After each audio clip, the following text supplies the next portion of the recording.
So welcome again to our Central Asia program, and welcome to our first panel titled Stuck Between Trade Powers, Central Asia Looking for Economic Autonomy and Alternatives. So over the past several decades, we've seen how Central Asian states have navigated a complex geopolitical environment, being positioned between major powers like Russia, like China, but also like the United States. But on the other hand, Central Asian countries have also a fairly greater agency. Trying to diversify their economic partnerships to strengthen, regional cooperation, and also to build a resilient economy in a quickly shifting global order. So this first panel is going to explore how Central Asian governments are pursuing greater economic autonomy, the opportunities they are creating, the challenges they face, and also the broader implications for the region's development. So for that, to do that, in this first panel, I'm delighted to be joined by a distinguished group of speakers who will bring their expertise on these issues. We're going to start with Dr. JeongWon Bourdais-Park, who is from the University of Nottingham Ningbo in China. She's actually an associate professor of politics and international relations there. Her main research and teaching areas include multilateral institutions, international and regional cooperation, and environmental social sciences. And she's a co-author of an excellent book titled Politics of Regionalism in Central Asia, Multilateralism, Institution and Local Perception, which was published in 2023 by Peyrouse Macmillan. I just would like to note that, just to save a bit of time, I'm not going to read the full biographies of for each speaker. You can find the details bio in the agenda, which are printed and which are on the table there. So again, thank you to all our speakers for being with us today, and JeongWon, the floor is yours.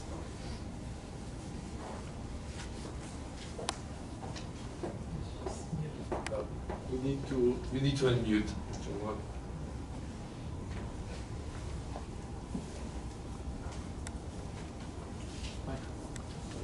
Sorry, can you hear me?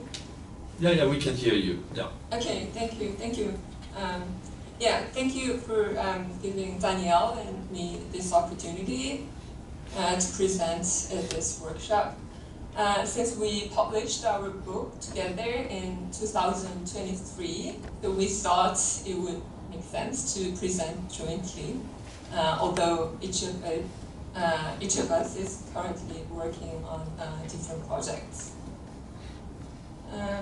Actually, I'm based in China, so this is quite late at night, but I try not to lose my concentration.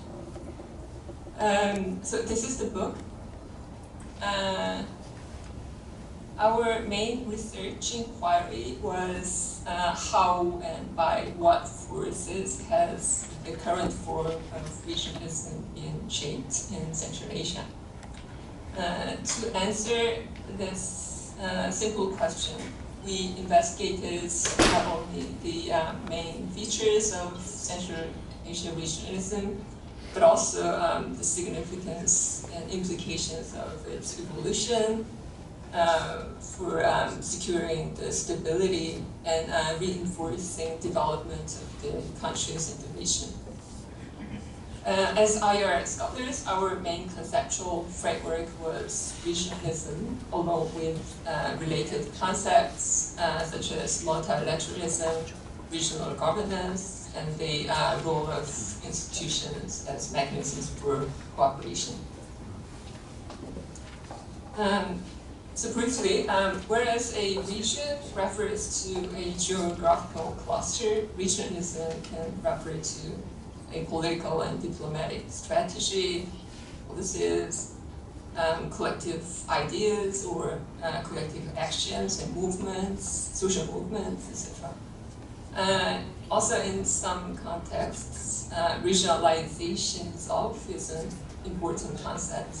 emphasizing the process of transforming a geographical cluster into a socioeconomic region based on solidarity. And there are diverse ways to categorize and theorize regionalisms depending on various factors. For example, political security versus socioeconomic, or integration versus cooperation, and open versus closed, and formal versus informal, etc. For analysis, we analyzed 4 elements, which could be critical. The first one is evolution of the region as such, asking actually how did the region evolve. So this involves collectively recognizing and identifying emerging region-specific issues, as well as their reactions to the growing influence of extra-regional powers and their multilateral institutions. So the goal here is to assess the degree and content of regional awareness of problems. To what extent regionalism arose from internal motivations, from reaction to external actors, or from external imposition. And second element is functions of regional governance. So this includes examining the features of governance expansion, for example, whether the regional cooperation is state-led, top-down, or more horizontal and democratic. Also, the types and nature of multilateralism practiced and the mechanisms used, such as regional organization and regions. And third is the political challenge, the geopolitical challenges. It asks what are the historical and contemporary geopolitical conditions.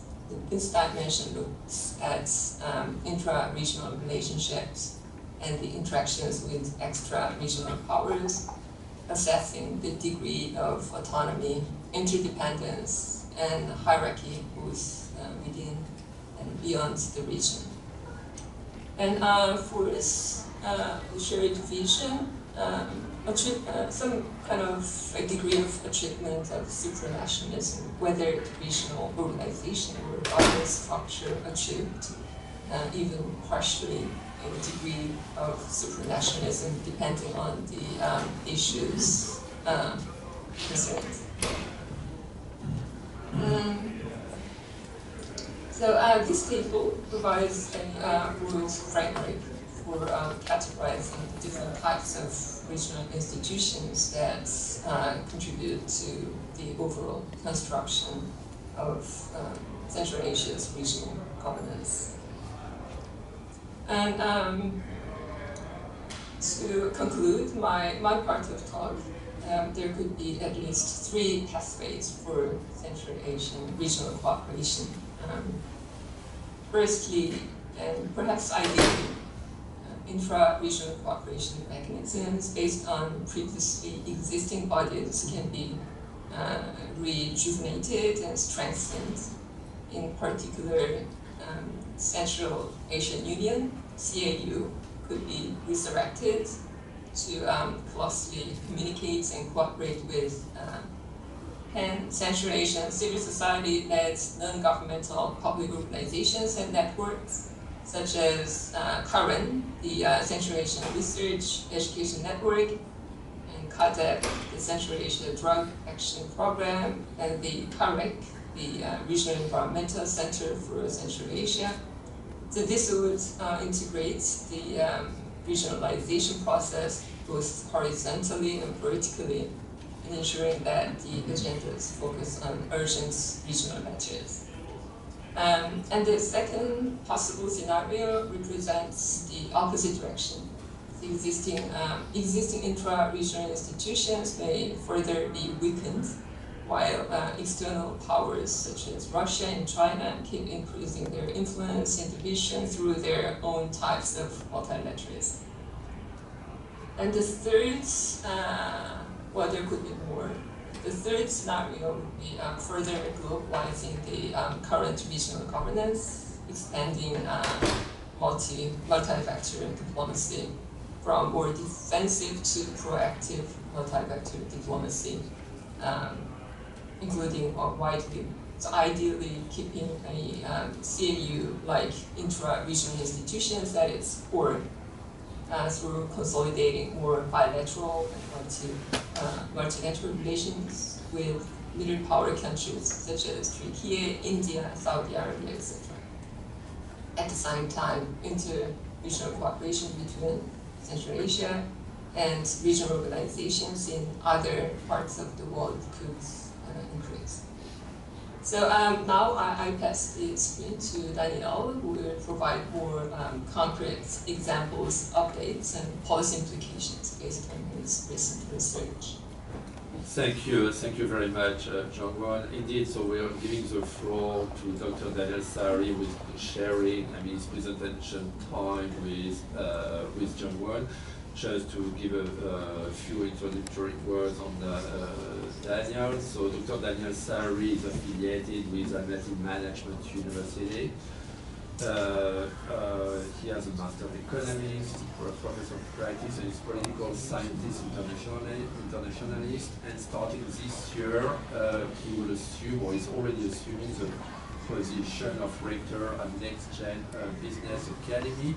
And as he's also the co-author of the book I was mentioning, and that JeongWon was presenting, Politics of Regionalism in Central Asia.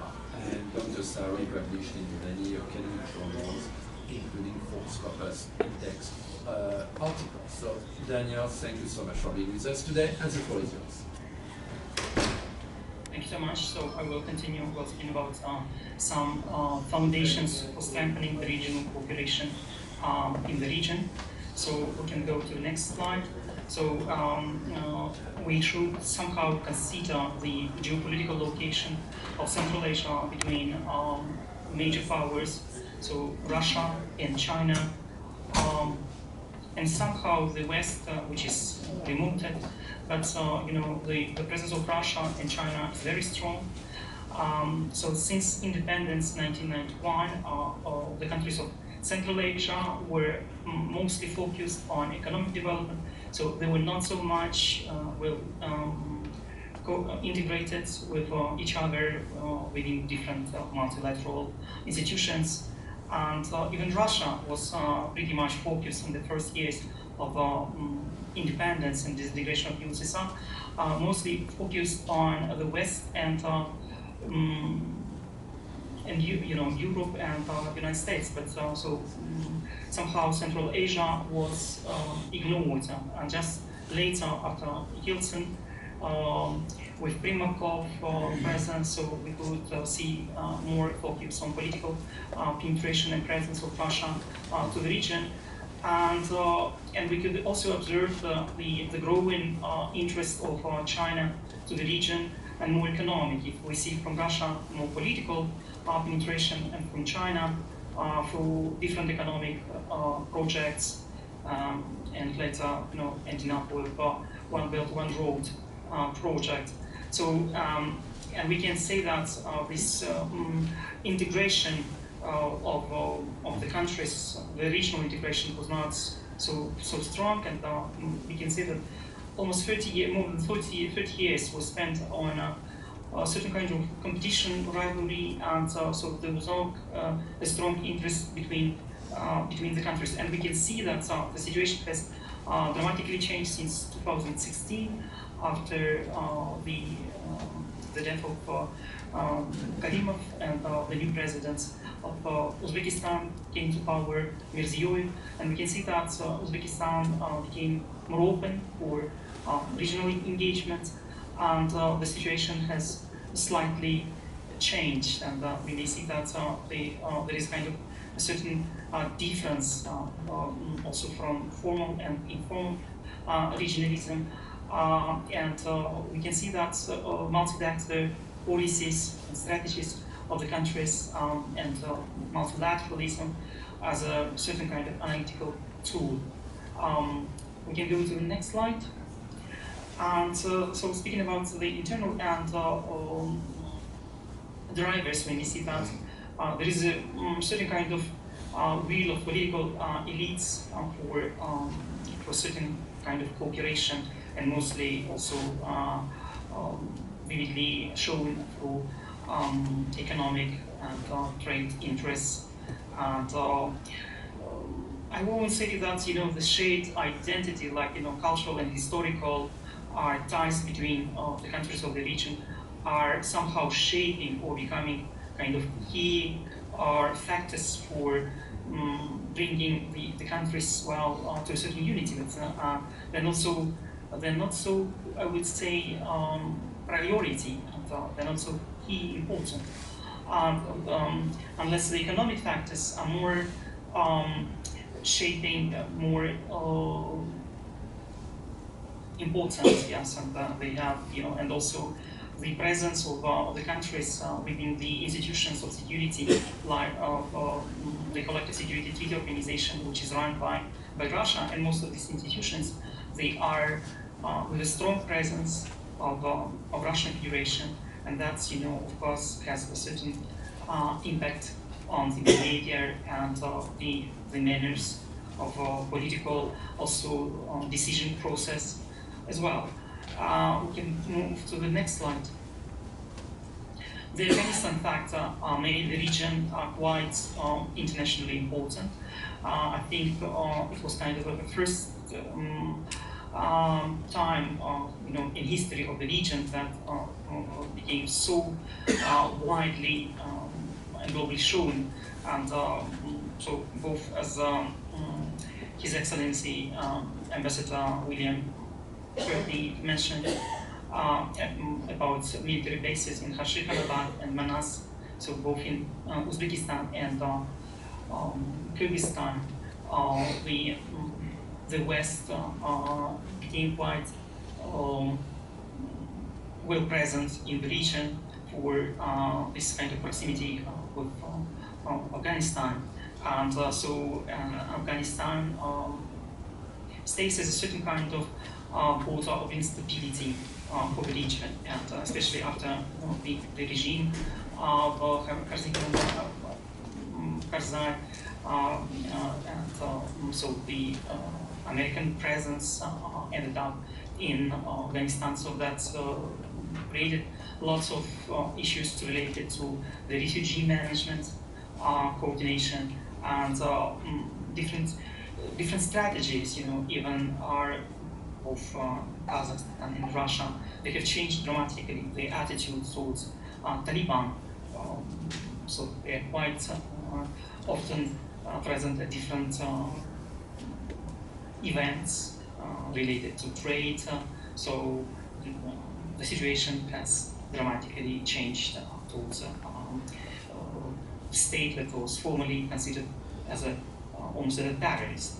So the national interests are somehow often override regional solutions. We may see that the cooperation between the country has somehow changed positively since 2018. There was a first Central Asian summit initiated. The new type of cooperation. So the countries of Central Asia became a certain kind of a unified platform for raising the ecological and kind of climate change agenda. So it was the first step for the cooperation, and also in the issue of solving the issues related to the Caspian Sea. So it was quite positively solved, diplomatically, through diplomatic channels. And we see that this type of institutionalization, is becoming a good dialogue mechanism. We can go to the next slide.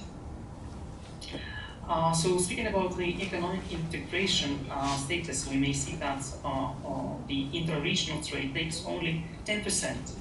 So out of the total value of Central Asian trade.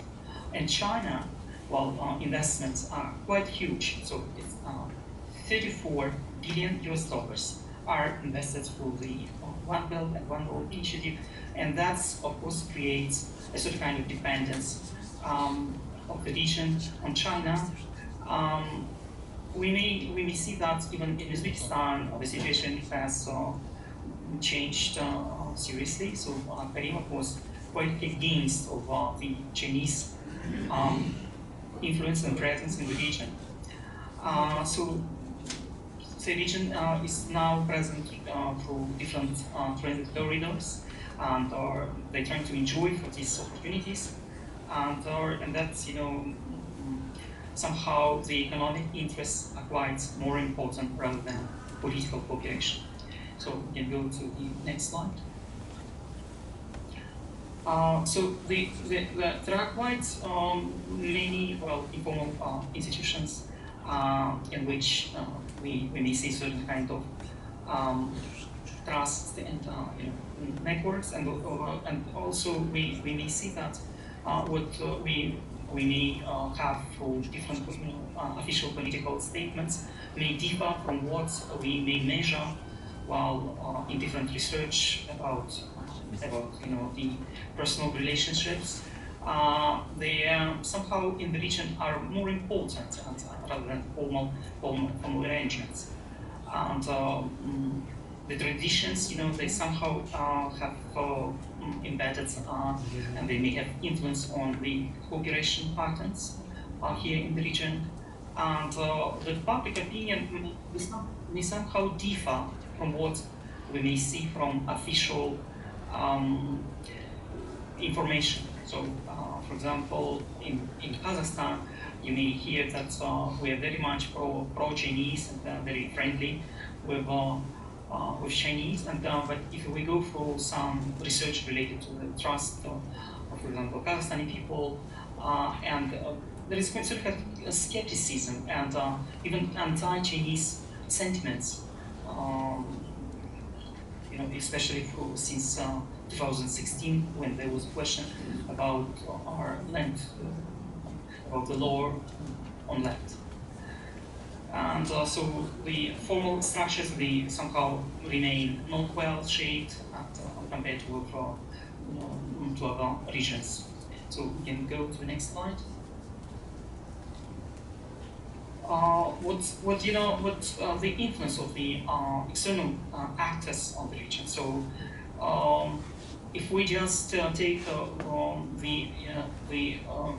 Russian influence, Chinese and the Western, so Russia they find mostly as a historical partner for Russian Empire, Soviet Union time, and there is still kind of closeness, and we may observe it that.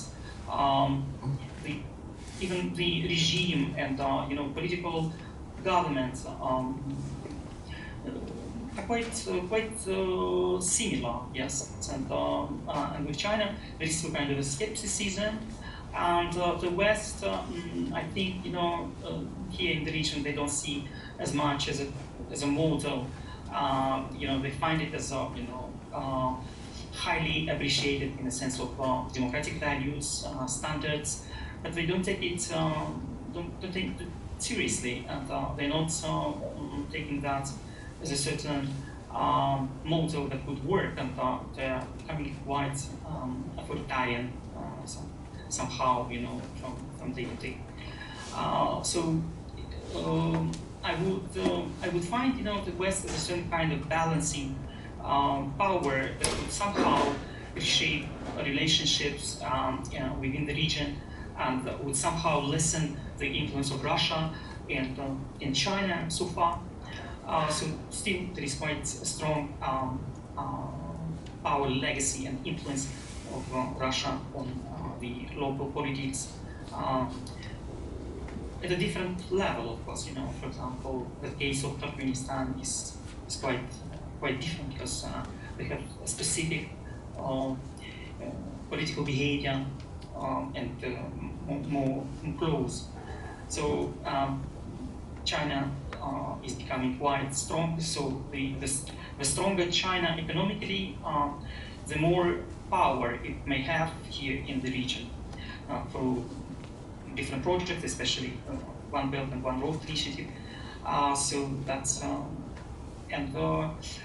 and I'm quite, quite skeptical in a stronger presence of West here in the region. And we have started, this writing this book, since 2014, and there was a work of Fredrik Starr about diminishing role and diminishing presence of the Western countries here in the region, and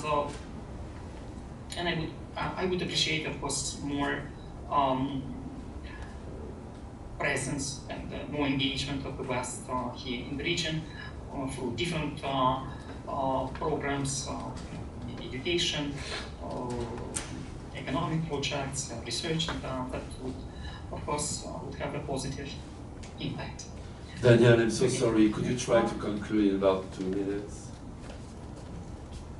So still, there are challenges, opportunities, and and there are new opportunities for the regionalism, and thus, the countries are quite different in their level of economic development, and still there are issues of leadership rivalries. Of course, it's not like it was before between Karimov and Nazarbayev. The institutions are not strong enough. Well, so the cooperation, within this ecological, climate and water cooperation can become a certain kind of option as an opportunity for the integration. So the cross-border energy trade is also a good opportunity, and cultural and academic exchanges. So most of universities, they accommodate students from different Central Asian states, and I see that as a good step. And and I hope that there would be some proactive strategies for the better, regionalism, and also with a certain kind of shift to geoeconomics. So and more opportunities for raising the voice and having more voice for the countries as a certain one platform in global arena.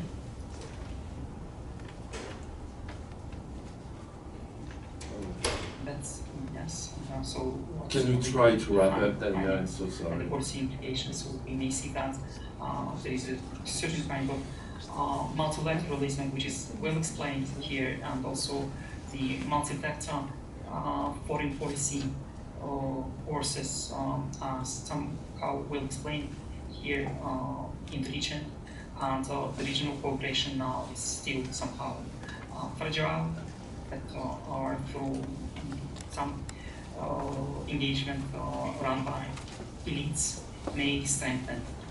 And we also should consider the regional initiatives. They may have a certain impact, sustainability here in the region. There might be, a certain kind of change, and I see it, especially after active participation of Uzbekistan here in the region also, so which is a good thing. And of course, the dialogue platforms should be intensified, and the trust building mechanisms should be strengthened as well for the region to become a good platform for cooperation rather than a place for competition. Daniel, can you hear me? Yes, I can hear you. Yeah, could you really wrap up in 1 minute or so? Because we really need to move to the other speakers. I'm so sorry. I think we finished. Yeah, finished. Okay, all right, thank you. All right, thank you so much. Let's move now to our third speaker, Dr. Eric Rudenshiold, who is a senior fellow for Caspian Affairs at the Caspian Policy Center, and who served for 4 years under Presidents Trump and Biden as National Security Council Director for Central Asia. And Eric is currently on the faculty at Johns Hopkins University School for Advanced International Studies at George Washington University's Elliott School of International Affairs here. And Eric is going to present on, the title of his presentation is From Independence to Diversification, Central Asia's Pursuit of Economic Autonomy in a Multipolar World. The floor is yours there. Okay, thank you. So, Hold it closer to your mouth. this better? All right. Yeah. So I have a grand title for this this speech, looking at Central Asia's pursuit of autonomy in a multipolar world. I'm going to talk to you primarily about two factors that I think are shaping the transition in Central Asia from dependence to diversification. Central Asia is often defined as a victim of great power competition, pulled in different directions by Russia, China, and the West. However, in my opinion, I think this is an outdated understanding of what's happening in this increasingly active and evolving region.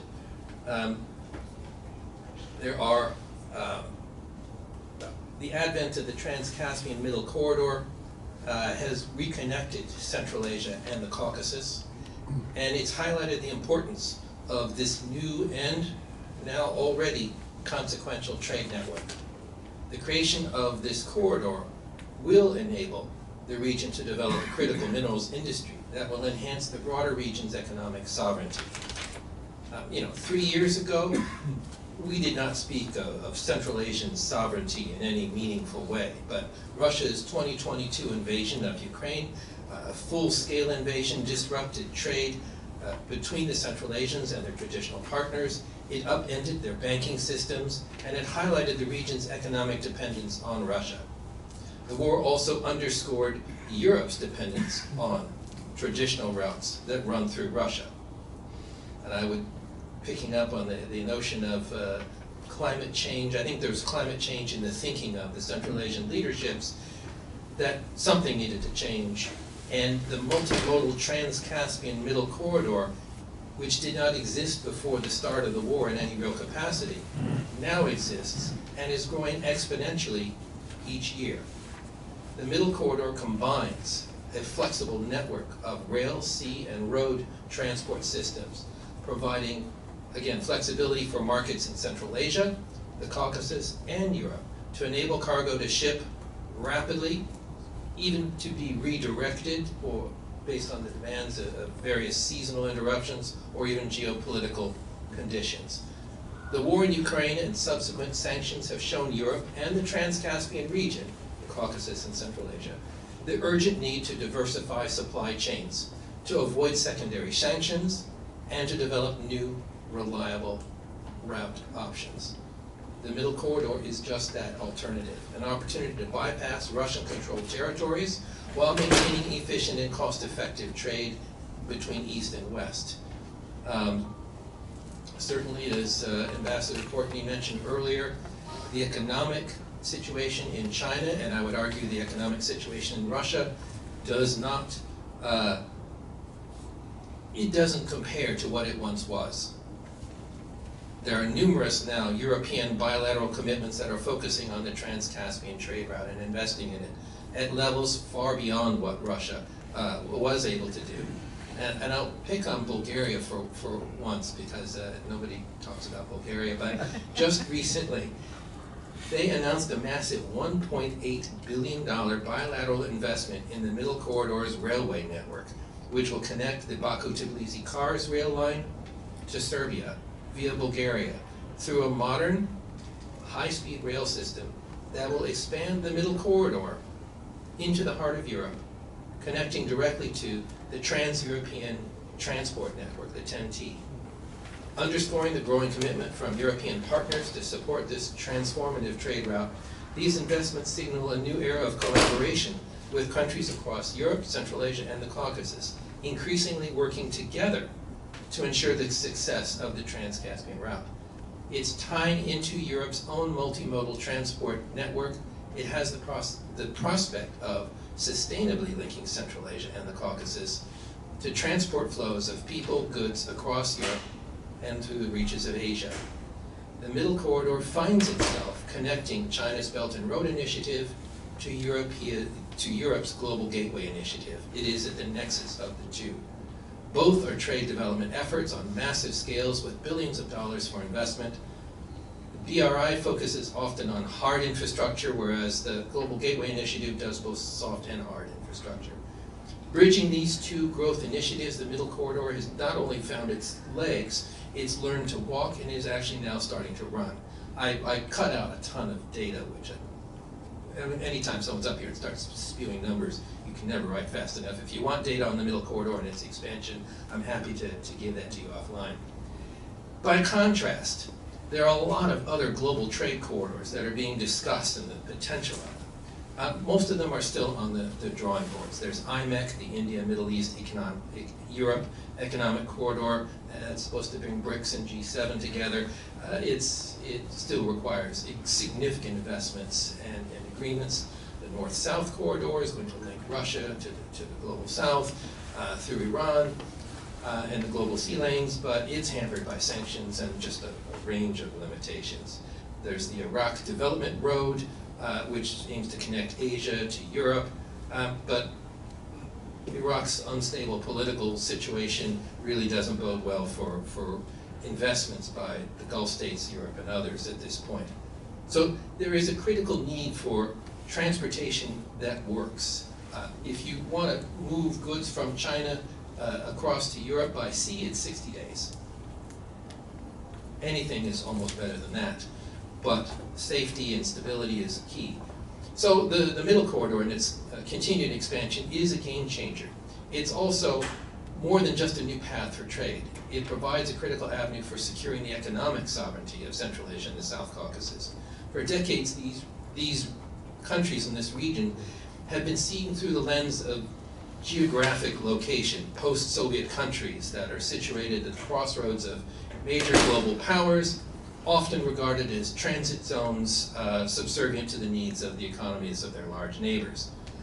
By becoming central players in a route that connects China to Europe, countries like Kazakhstan, Kyrgyzstan, Azerbaijan, Georgia are asserting themselves as middle powers and key economic actors in an evolving global economy. This not only enhances their geopolitical standing, but also strengthens their economies by increasing trade volumes, attracting investment, and fostering regional cooperation. They are not delinking their economies from Russia and China. The Trans-Caspian region is seeking greater global engagement that is much more inclusive. They are the alternative. So the developments in this region are crucial for, again, the economic sovereignty of the region, as they reduce the reliance on external powers, Russia and China, for access to global markets. The Middle Corridor offers these countries a chance to diversify their economic partnerships, engage with European markets directly, and they create a more balanced economic relationship with their global neighbors. They have access to international markets on their own terms, not terms dictated to them by the large neighbors. You know, the strategic importance of the Middle Corridor, it connects China to Europe. The Middle Corridor is proving faster and shorter. 15 days now from China to Turkey for moving freight, compared to Russia's Northern Corridor, which is 30 days from China to Europe. And it's significantly faster than routing by sea through the Suez Canal, 40 to 60 days, Asia to Europe. It offers a sanctions-free alternative to Russian transit systems, and the Middle Corridor represents a counterbalancing alternative that reduces dependence on Moscow and offers Europe a supply chain resilience that it did not have otherwise. So as a proof of concept, in the first few months of 2025, the Danish shipping giant Maersk completed its first full successful trial shipment from Japan to Europe via the Middle Corridor. Preliminary results from this Trans-Caspian shipment indicate a significant reduction in both time and transit costs compared to air and sea routes, reducing Japan to Turkey transit time from 45 to 60 days by sea to 15 to 20 days through the Middle Corridor. This marks an important milestone not just in logistics, but also in demonstrating the practical viability of the route as an alternative to traditional maritime lanes. Ursula von der Leyen described the Middle Corridor in the recent summit as the very definition of a global gateway in the beating heart of Eurasia. the EU, the European Development Bank for Reconstruction and Development, Asia Development Bank, numerous entities are investing heavily into this corridor. The countries themselves are investing their own funds into this corridor and building it into something that is something, certainly that is much more stable. There are two other regional opportunities that could vastly expand the middle corridor if concluded. There's ongoing peace talks between Armenia and Azerbaijan. They hold the promise of reopening a Soviet-era rail corridor line to connect through Azerbaijan, through Armenia to Turkey. This will more than double the middle corridor's capability for moving freight. The 2025 EU Central Asia Summit Declaration acknowledged the importance of this development to the trade route, and it made the resolution, reconciliation of that conflict as a prerequisite to further EU investment in the middle corridor projects. As well, China is investing in a deep water port in Anaklia, Georgia, which can, well, is planned to dramatically increase to 100 million tons the amount of freight that can move across the middle corridor. This is compared to the sea capabilities in Batumi, Poti, Susa, and Kulevi ports of 40 million tons. It is a massive increase, which, with the kinds of investments we're talking about, is significant. So the second major point, and I know I can feel the clock ticking and they're looking at me, so I'm talking as fast as I can. I sliced a lot. No, you're on time. I'm concerned. So the last point is strategic minerals. Everyone's talked about strategic minerals. Everybody knows there's just a giant pile of rocks in Central Asia that are really important. China controls 90% of global rare earth refining and processing capabilities. Securing supplies of unrefined ore at deep discounts, Beijing basically moves these minerals to China, where they add significant value through processing and refining. Central Asia is wary of China's investment policies. It had some negative examples to draw from. But they're looking to diversify also their economies from dominance either by Russia or by China. Certainly their neighbor Mongolia is a classic example. Mongolia mines significant amounts of copper, but they ship the raw ore to China, where across the border it's processed in massive lines of smelters. Mongolia gets a fraction of what this ore is worth. China reaps the benefit of significant investments on their own part. Whereas years ago, Central Asia's strategic minerals were relatively inaccessible, and certainly in the last Trump administration they were looked at, but they were simply too far, and there was no way to get them out. Now there's a middle corridor. Western investment in Central Asian refineries and processing can lay the foundation for long-term partnerships that enable the countries in the region to maximize the value of their minerals as opposed to being forced to sell them at discount prices to China. There is a boundless market for rare earth minerals at this point. They are the key to next generation energy, to defense, and to technology. And so this is a huge opportunity, the next gold rush for energy in Central Asia. Even if the war in Ukraine ends tomorrow and sanctions are stopped, if one can imagine such a thing, the middle corridor already has enough progress and buy-in from the Trans-Caspian countries and Europe to compete with a newly reopened northern corridor. They are continuing to drop the time and cost for moving freight on this corridor, and continued investments appear to look to have quite a bright future for the region. Direct access to strategic minerals will guarantee a long-term and stable cargo partnership along this corridor with Western partners, and I think bode very well for the economic sovereignty of Central Asia as we move towards the future. So with that, I'll stop. Thank you. Thank you so much. If you don't mind, we're going to change a little bit the order of speakers because I have a little concern. Eleonora needs to leave this panel at 11:15 at the latest. So Eleonora, maybe I'm going to give you the floor right now. If you can hear me, Eleonora. Okay, apparently not. Eleonora, are you here? Eleonora, can you hear us? Sebastien, actually, this is very late, and I'm sorry, but I have to leave. So because we presented jointly, Danial will cover any questions if there are. No worries, JeongWon. We questions totally about understand. Of this. course. Thank you for being with us today. Thank Sorry. you for your presentation. Thank you so much. So, Eleonora, are you with us? Okay, so we'll have, in that case, to move to Timur. Timur, our next speaker will be Timur Dadabaev, who is a professor of international relations and the director of the special program for Japanese and Eurasian studies at the Faculty of Social Sciences and Humanities at the University of Tsukuba. So Timur is actually in Japan, so Timur cannot really be with us today, but he kindly agreed, to record the presentations that we are going to stream now. And he's going to talk about, the title of this presentation is A Constructivist Framework for Understanding the Emerging Central Asian Regional Security Complex, Identity, Interest, and Security Dynamics.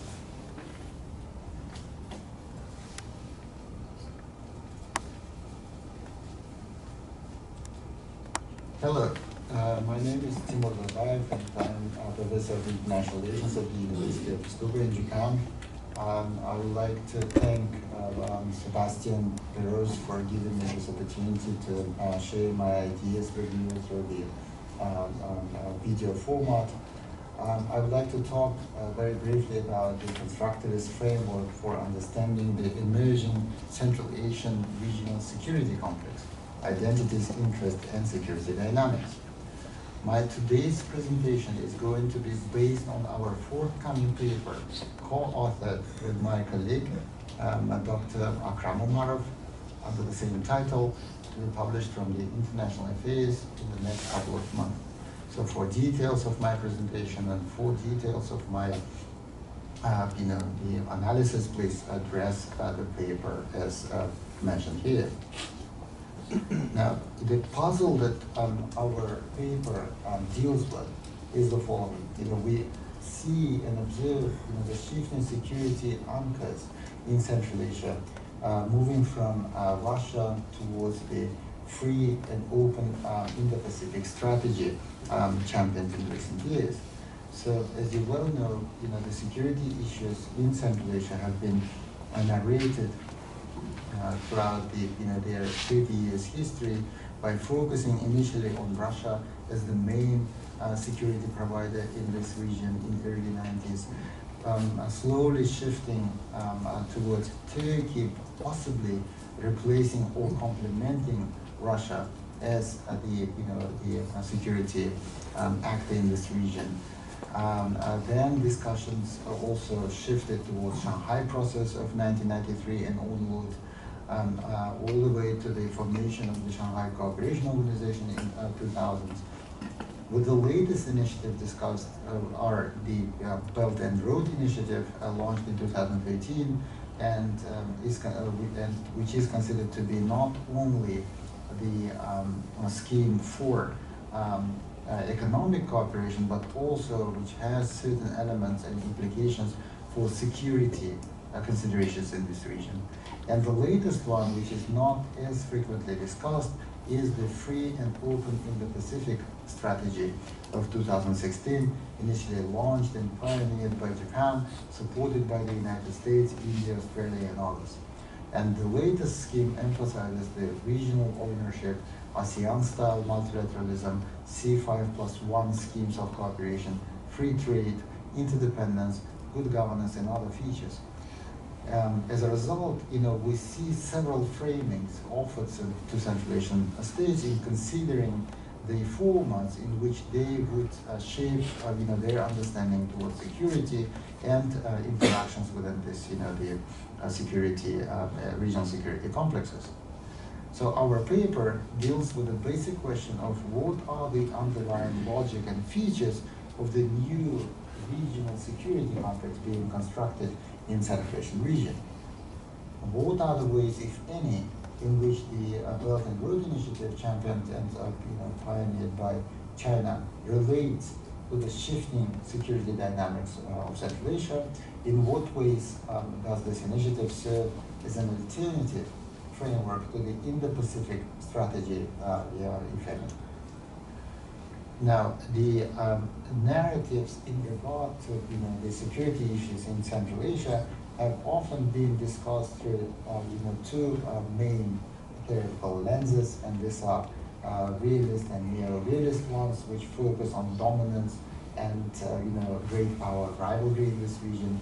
Alternatively, we also see liberalist narrations which focus on the notions of sharing free norms and the notions of the governance and the Central Asian states accepting and adopting these notions and internalizing them in their own sort of narratives. However, our paper attempts to consider this case from a third perspective, which is a constructivist narrative. And the constructivist scholars argue that the security environments are determined by the cultural and institutional features of the geographies where states are located, rather than just material features, as advocated by realist paradigms and ideational and normative factors, which are supported by liberalist factors, by liberalist schools. In addition, there are four main elements that international relations scholars of constructivist flow argue for, and these are the importance of formal institutions, the political culture, which also involves different forms of sovereignty, statehood, informal ties between the states in the region, international patterns of what we call amity and enmity, interpretations of self and the other, and the notions of the state identity, which shapes and constructs the environment, and this environment then sort of shapes the notions of what state, what particular states stand for, and not the other way around. So, as put here in the slide, state identity is shaped and constructed by environments and not the other way around.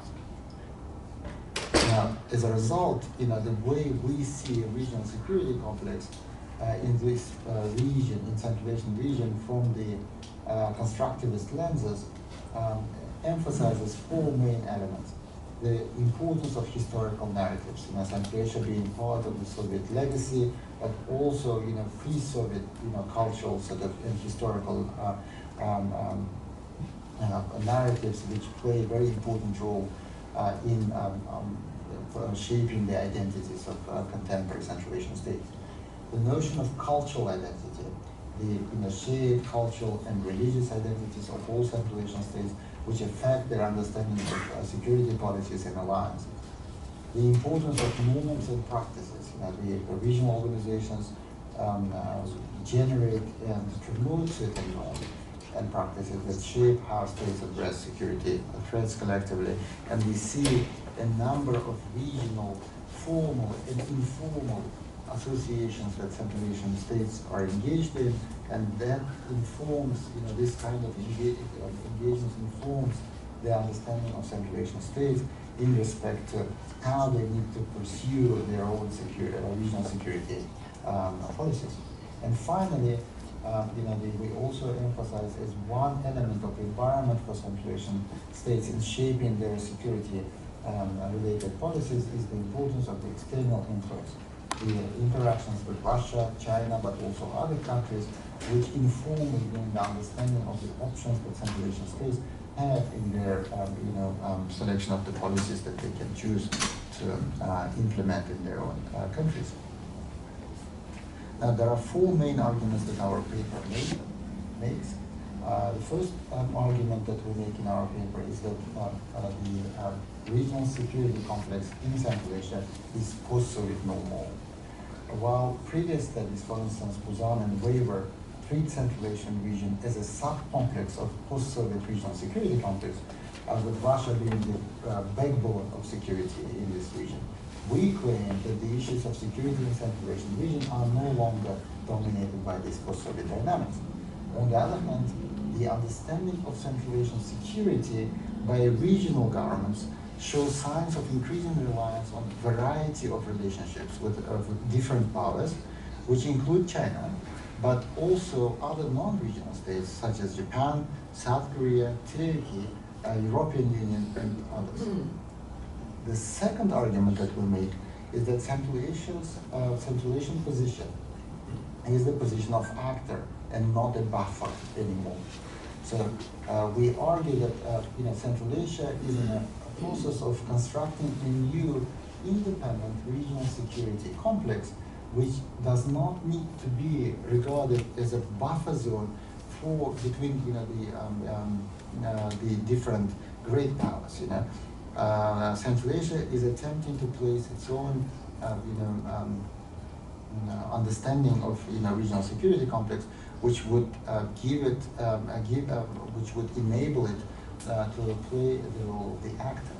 So BRI is one of the factors, Belt and Road Initiative is one of the factors in shaping this kind of independent regional security complex in Central Asia, with others being CSTO, SCO, regional anti-terrorist structures, the notions of the human security-driven schemes which are championed by Japan and other countries, all of which harmoniously complement each other. So these schemes, although they seem to be championed by different countries, some of which are in very contradictory relationships with each other, in Central Asia we don't actually see open conflict between these initiatives, and they seem to complement each other rather well. The third argument that we make, that Central Asian countries in seeking to build their own regional security complex seek partnerships and not mentorships. Therefore, the engagement with the BRI has led to certain diversification of cooperation agenda with China. However, this kind of engagement does not negate the free and open Indo-Pacific partnerships with Japan, the US, India, and other countries. As a result, such parallel cooperation exhibit an increasing tendency to employ a common language and common terminology, thus resulting in the creation of common functionalist securitization norms and rhetoric. The final argument that we make is that the process of reshaping the security agenda in Central Asian region resulted in a very hybrid understanding of security in Central Asia, which includes both liberal and authoritarian interpretations. Therefore, the new shaping regional security complex in Central Asia is not purely copy-pasting of the Chinese practices, neither it is an unconditional adaptation of free and open Indo-Pacific partnership norms. It is rather a pragmatic engagement and the case-by-case consideration of security-related issues and using them at the convenience of Central Asian states. There are also problems associated with this newly formed regional security complex as we witness. The first problem that we see is that Belt and Road Initiative, which plays a very significant role in informing Central Asian understanding of regional security, shares the features with the Russian schemes of being toxic element in shaping global image of Central Asia and their relations with the EU, US, and other Western states. Therefore, we see that there is a need for a wider inclusivity beyond the BRI Belt and Road Initiative to engage with India, South Korea, Japan, Turkey, Iran, all traditional partners of Central Asia, which historically played very positive roles for stabilizing regional security in Central Asia. And the final point that we make in our paper, that there is an important element of implementing what we call third neighbor policy as an additional policy in addition to the schemes that we just discussed, because we feel that diversification would enable Central Asian countries to diversify their ties and sort of exploit these ties for the benefit of the region, for enhancing the states of the region in their relations with the regional and non-regional states. So let me stop there. Thank you very much for your attention, and I'm looking forward for any comments if you have any from you. All right, thank you very much, Timur. Let's move very quickly to Dr. Eleonora Tafuro Ambrosetti, because she has to leave, at 11:15. I would really like her to have time to give her presentation. So, Eleonora Tafuro Ambrosetti is a senior research fellow at the Russia, Caucasus, and Central Asian Center at the Italian Institute for International Political Studies. And Eleonora is an expert in Eurasia and its regional powers, Russia and Turkey and their relations with the EU, and in non-Western views of international relations and soft power. Eleonora, the floor is yours. And sorry for being late, I'm so sorry. Thank you. Thank you. I'm really pleased to be here, although it's only remotely. I'll share my screen so I can share my presentation as well. So what I want to talk about today is a particular aspect of Turkey's Central Asia policy, in especially after 2022, since Russia invaded Ukraine, which is public diplomacy. Public diplomacy is a rather new concept in Turkish foreign policy, and I think it's quite an interesting lens through which look at of Turkey's role in Central Asia. So I've started working on this topic a few years ago, but this is still an ongoing research, because I've been focusing on Turkey's public diplomacy policies in Kazakhstan, Kyrgyzstan, and Uzbekistan. I've been talking to academics, journalists, and members of civil society, with doing in-depth interviews with them. And I've tried, first of all, to assess the effectiveness of Turkey's soft power policies and public diplomacy policies, which is always a quite challenging task, because public diplomacy and soft power are rather volatile concepts, and it's very difficult to measure or assess their effectiveness. Most challenging what is most challenging now for me at the moment is to see whether there has been a change, a variation in Turkey's effort to reach out to Central Asian states after the Russian invasion of Ukraine. And I'm going to present very briefly some results. So.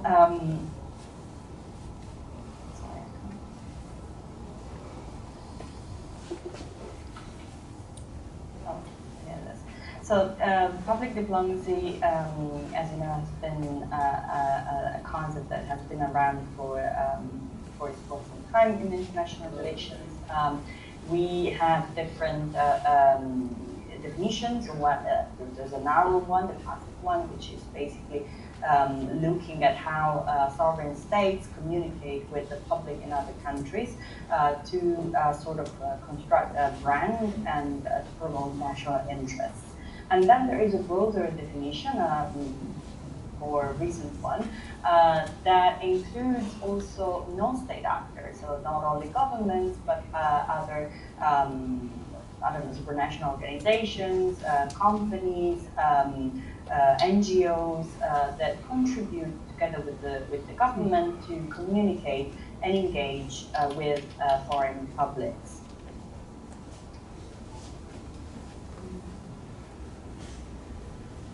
Something is wrong with my presentation. I can't really switch slide.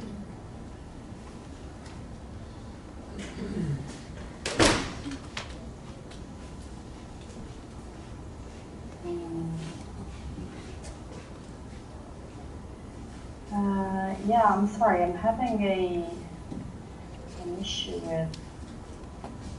Would you like us to share your presentation? Well, it seems to be working now. Turkish peculiarities, we can call it, basically the way that Turkish carries out public diplomacy policies is defined by the increasing illiberalism in Turkey. So, for instance, the room for independent society organization is reduced, and even companies that are private are more and more linked to the official narratives that the government wants to promote. And this leads to another challenging factor when analyzing public diplomacy in Turkey, which is it's harder and harder to tell government from non-government actor on activity.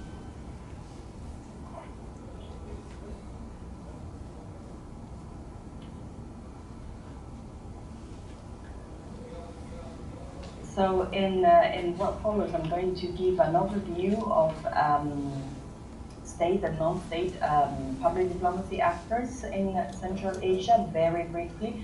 The first one is the Turkish Cooperation and Coordination Agency, which was born precisely to help the so-called Turkic republics after the dissolution of the Soviet Union to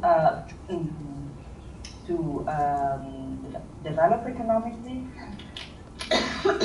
but also to align with Ankara, to be in a very strong relationship with Ankara. Of course, other aid actors, very important one is the Turkic Red Crescent, which is also present in Central Asia. But one particular state actor which is very present in Central Asia is the Turkish Radio and Television Corporation, TRT, which has also a dedicated program in Central Asia called ABAS, and through its slogan, Bir de Fikir de İşbirlik, really represents the effort that Ankara is making in establishing this sort of Turkic brotherhood. And speaking about Turkic brotherhood, in recent years, Turkey has been trying to promote more and more the so-called Turkic culture through a few organizations like Turksoy, and especially the Organization of Turkey States, which was born as a rather small organization, a intergovernmental organization, and it's attracting more and more attention, even by European member states like Hungary, which became an observer state in 2018. When it comes to non-state public diplomacy actors active in Central Asia, we can see think tanks, schools, and universities. Of course, that could be a very important point to make here about Yulen and the closure of Yulenist schools in Central Asia. But unfortunately, for time limitations, I cannot go in depth into it. But as I was mentioning, also private companies are becoming more and more important. And in Central Asia, what stood out was the textile and food companies, but also companies like halal businesses and Islamic financing, so also companies that would have this strong religious element. They're mainly small and medium enterprises compared to big companies, and there has been a boom, particularly after the second Nagorno-Karabakh war, in defense cooperation. So Turkey is more and more seen as a security provider, probably because also Russia's image was damaged by its invasion of Ukraine, while Turkey it's not being perceived as a threat. It's rather perceived as a collaborative actor, and also a very strong defense actor, since especially the Bayraktar drones and the Anka drones, which are now produced in Kazakhstan as well, are becoming more and more famous. When we look at non-state public diplomacy companies, so Turkish Airlines is a bit of an outlier because it is a private company. It was privatized years ago, although the government, the British government, maintains a 49% stake in the company. But the company is particularly effective in spreading the national brand, the image of Turkey as an effective economy, able to provide connections as well between Central Asia and the world through Turkey. Obviously, the cultural industry is also very important in promoting Turkey's image in Central Asia. Here I'm quoting a few TV series that are particularly, let's say, popular in Central Asia as well, like JeongWon Bourdais-Park. But you know, in general, I can say the power of Turkish soap operas is really strong. When you travel in Central Asia, it's very common to see as well these TV programs in local televisions. So the key questions for the effectiveness and the future of Turkish public diplomacy in Central Asia. The first one I already mentioned, the difficulties in measuring its effectiveness. We have here surveys that can be a good indication of how Turkey is perceived in the countries that I have been analyzing: Kazakhstan, Uzbekistan, and Kyrgyzstan. And then future trends. So is it possible that given the growing skepticism that other speakers also talked about towards China and Russia, Turkey is stepping up its efforts to reach out to Central Asian states, and especially the states that I'm analyzing, and how, for example, this defense and drone diplomacy will play out in the future. And lastly, what is the effect growing authoritarianism inside Turkey on the credibility of its public diplomacy? On the first point, we can see this is a survey that I have used in an upcoming chapter with Legan Wandikov, who used to work at the Central Asia Barometer, and he has also analyzing the public opinion about Turkey. We see generally a very positive image also compared to other external actors in the region, in Kazakhstan, in Kyrgyzstan as well. Of course, in Uzbekistan we have a slightly different picture because the relationship between Uzbekistan and Turkey hasn't been smooth all the time. However, the image of Turkey remains generally good. As I said, the consumption of media content from Turkey is also very high in the three Central Asian countries that I've studied. People liking movies and soap operas especially.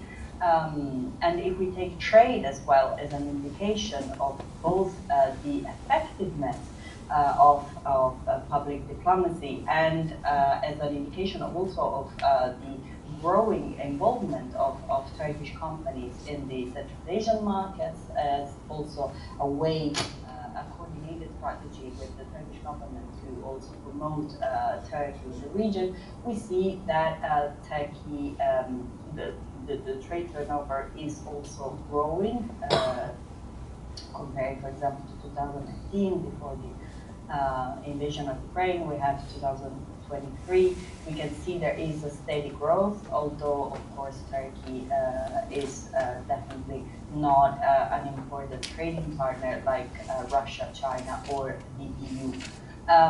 My last point, also with a view to establishing whether Turkey is stepping up its public diplomacy efforts in the region after the war in Ukraine. We can take, for instance, the data from TICA, from the Turkish Cooperation and Cooperation Agency, to see an indication of whether Turkey is investing more in its development projects in Central Asia. And here we can see the 2022 data, so let's say of course they refer to the year before. So we see that the amount that was budgeted for Central Asia and Caucasus is quite small. We see the number of projects, a number of projects that were not achieved. But if we look at 2024, so after the invasion of Ukraine, we see an increased amount of funds dedicated to Central Asia and the Caucasus. And we see also many more projects implemented in Central Asia and Caucasus, but also more activities to promote the shared historical and cultural values in the Turkic world. So like the general observation that I can make is that it seems really that Russia and its invasion in Ukraine is sort of boosting Turkey's willingness to invest more in Central Asia and to invest in the relationship and the image also through public diplomacy. And this is my presentation. Thank you so much for your attention. Thank you. Thank you so much, Eleonora, for your... And unfortunately, I have to go. But Absolutely. if you have any comments, I would be happy to receive them via email. Thank you so much, Eleonora, for taking your time to be with us until the very last minute. And actually, we're late. I mean, I know that. I want you to have a coffee break. You deserve that for a working day. But maybe let's take a couple of questions, quick questions. If anybody has questions in the audience, please. I'm sure there were. Really? No? Yeah, sure.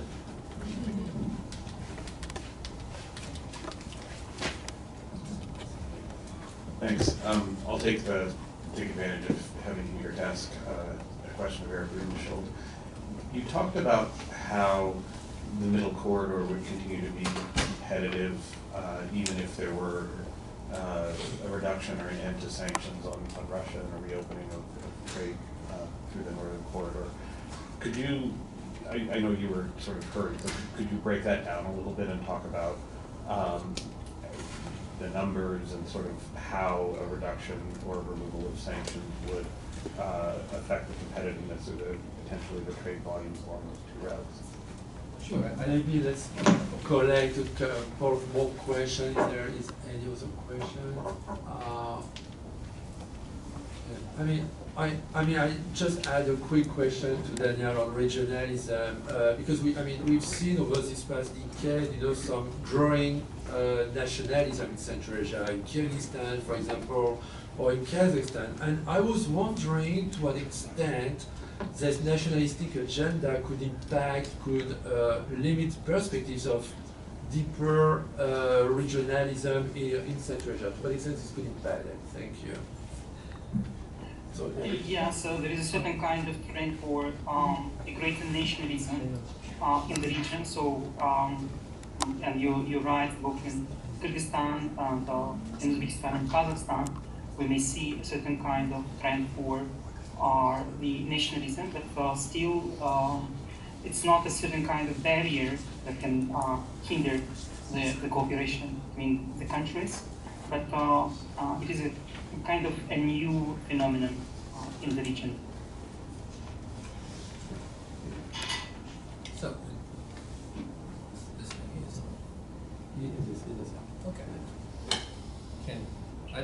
the thing is that I'm not so optimistic about regionalism here in the region for the time being. All right, thank you, Daniel. Eric. So, I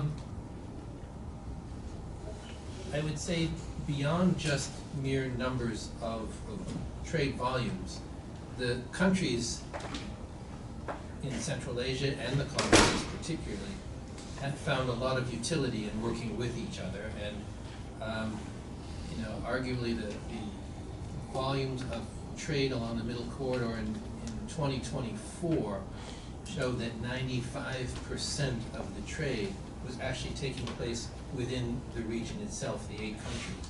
And it was the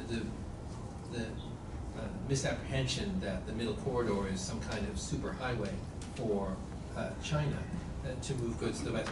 It's not there yet by any stretch of the imagination. Now, China definitely is trying to move a lot more trade in that direction. And China, you know, has a choice between whether it uses the northern corridor or whether it uses the middle corridor. China is investing a lot in the middle corridor. I don't think they, in any sense, are throwing money at something which is they don't see as viable in the long term.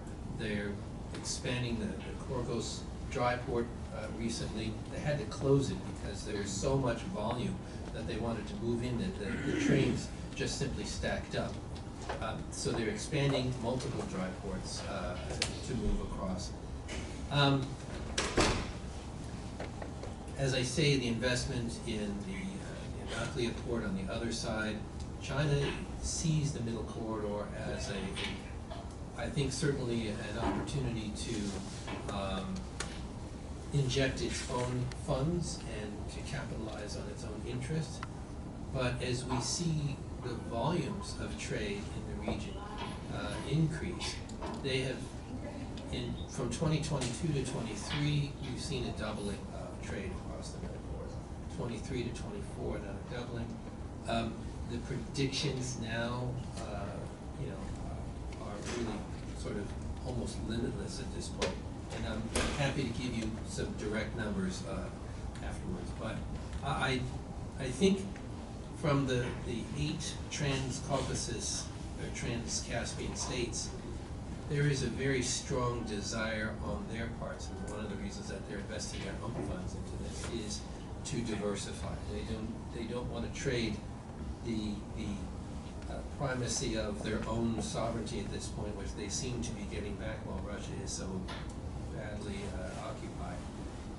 They don't want to trade the hegemony of Moscow for Beijing, but they also are really quite anxious at being able to do that connectivity westward and to the south, if that is viable, which again reinforces their own economic sovereignty, which is something that was not a concept in the cards 4 or 5 years ago.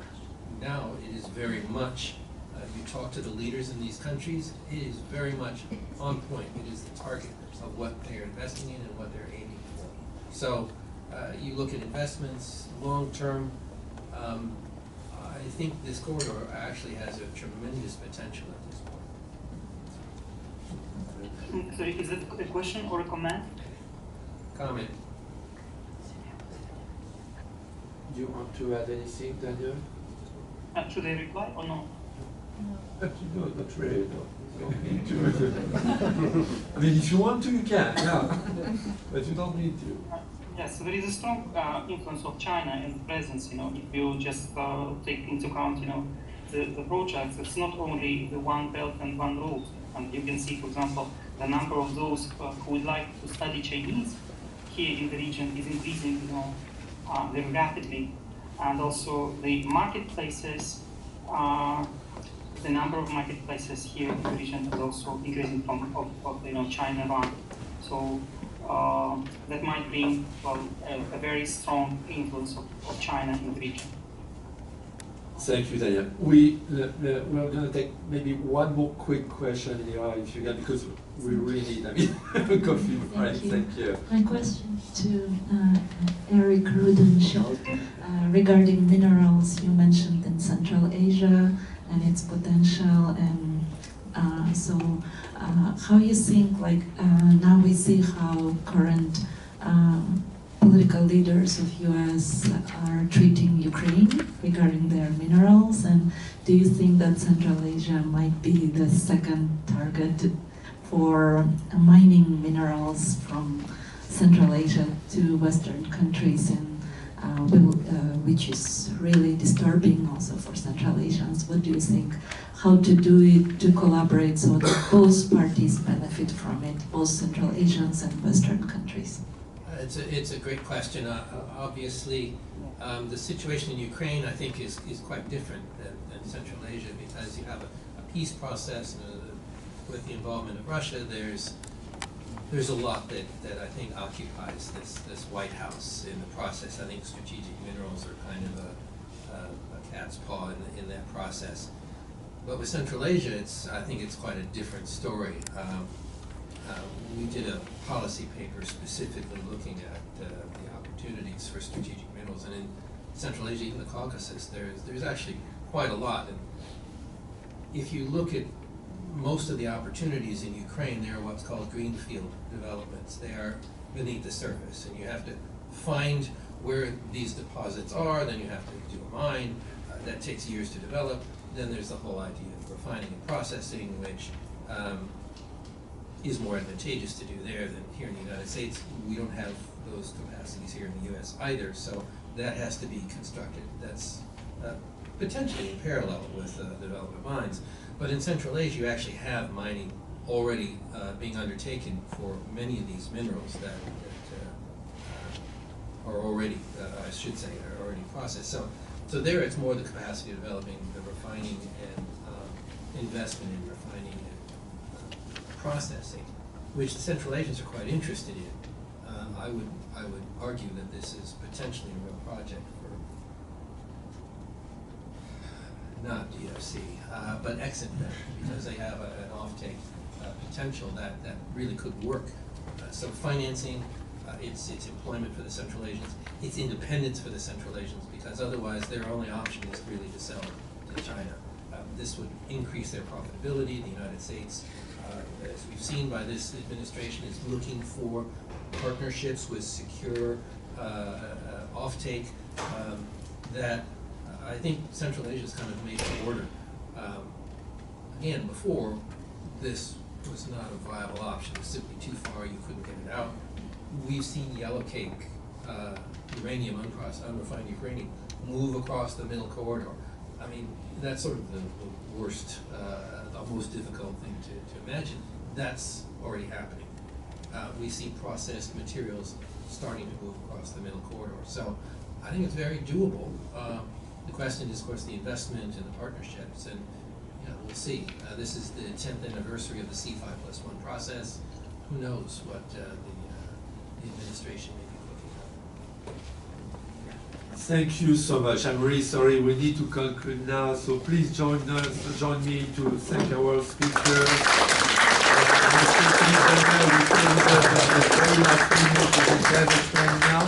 So now I have some good news for you. We have 15 minutes for coffee break, and we start on next panel, which will be moderated by Dr. Rudenshiold, and we start at 11:45. It's at 11:50.